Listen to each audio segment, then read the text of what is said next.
기타 국제무역 이론들에 대해서 같이 볼게요. 1번 무역 굴절을 막기 위해 원산지 규정이 필요하다. A국과 B국은 FTA가 비중이 되어 있고요. 그런데 C국하고 B국도 FTA가 비중이 되어 있지만 A국하고 C국이 아직 안 돼 있어요. 뭔가 이유가 있었겠죠? 근데 C국이 물건을 B국을 거쳐서 A국으로 이제 보내버리면 FTA가 체결되어 있는 두 개의 국가를 거치기 때문에 무관세가 되잖아요. 그러면 안 되기 때문에 우리가 원산지 규정을 한다고 합니다. 이 원산지 규정은 이 FTA의 효력을 발생시키려면은 적어도 제품이 B국에서 50% 이상은 만들어져야 한다라는 규정을 말하는 것입니다. 이렇게 돌려서 무역하는 걸 우리는 무역 굴절이라고 부르고 있죠. 자, 1번은 맞는 선지가 되겠습니다. 2번 경쟁 시장을 가정한다. 규모의 경제가 있는 두 국가가 산업 내 무역을 한다면 두 국가의 산업 모두 크게 성장할 수 있다. 그렇지는 않다고 합니다.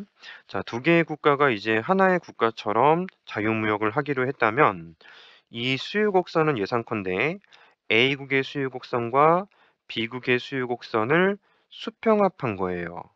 수평합해서 하나의 국가처럼 우리가 이제 분석을 할 수 있게 되는데 A국이 규모의 경제 A씨가 떨어지고 B국도 규모의 경제 A씨가 떨어진다면 공존하는 것이 아니고 한 국가 A씨가 높은 국가는 도태되어 버리는 것입니다. 그래서 이제는 A국은 생산을 못하고요. B국만 생산하게 돼요.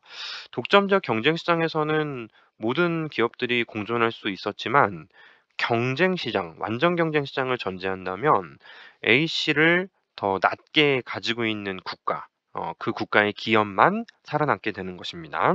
따라서 틀린 선지가 되고요. 3번 필수재를 수출하는 개발도상국들은 자유무역 시 교육 조건이 개선될 가능성이 크다라고 합니다. 필수재를 수출하는 교육 조건이 자유무역을 하게 되면 일반적으로 본인들이 수출하는 재가 있잖아요.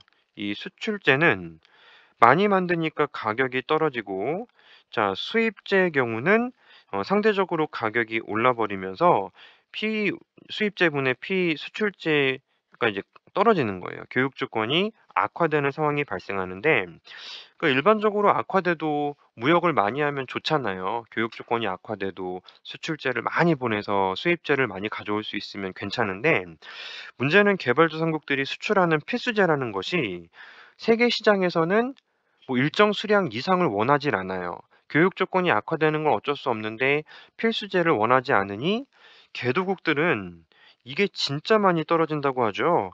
그리고 수입재는 기호 상품들이 많아요. 본인들이 만들지 못하는 기호 상품들이 많아서 이게 진짜 많이 오르고 교육 조건이 너무너무 많이 떨어지는 현상이 발생하는 게 이 개발도상국들이 자유무역을 했을 때 나타나는 현상이라고 합니다. 그래서 이걸 이제 싱거 프레비시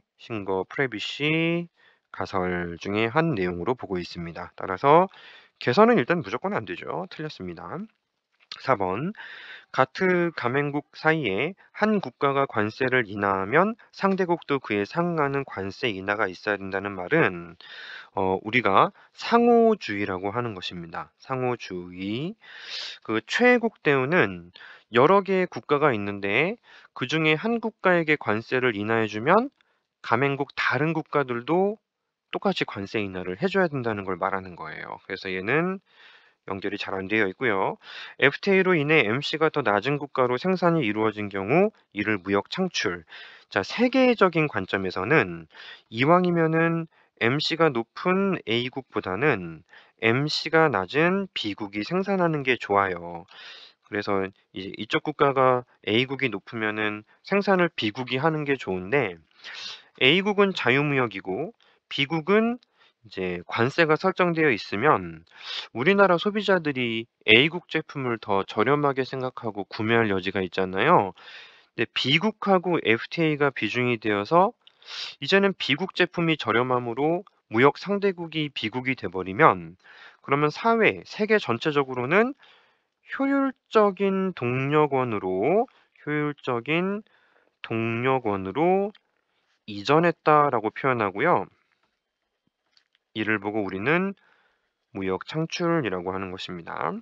6번 궁핍화 성장이란 성장의 직접적인 이익보다 교육 조건의 악화로 인한 손해가 더 큰 경우 발생합니다. 자, 이 역시 마찬가지로 궁핍화 성장을 설명드리면 또 우리가 너무 질질 끌리니까 교재를 다시 한번 점검해 보시고요. 그 수출재를 많이 생산했는데 그러는 바람에 수출재의 가격이 떨어지면 피수입재분의 피수출재로 표현이 가능한 교육 조건이 떨어지게 되는데요. 아주 많이 떨어지면 교육 조건의 악화로 인한 후생 손실이 너무 커져서 기술은 막 성장하고 있는데 경제는 궁핍해지는 현상을 우리는 궁핍화 현상이라고 하거든요. 그런데 소국에서는 당연히 세계 가격을 바꾸지 못하니까 궁핍화 성장은 발생하지 않게 되는 것이죠. 해당 부분 또 그래프를 또 확인해 보시면 되겠습니다.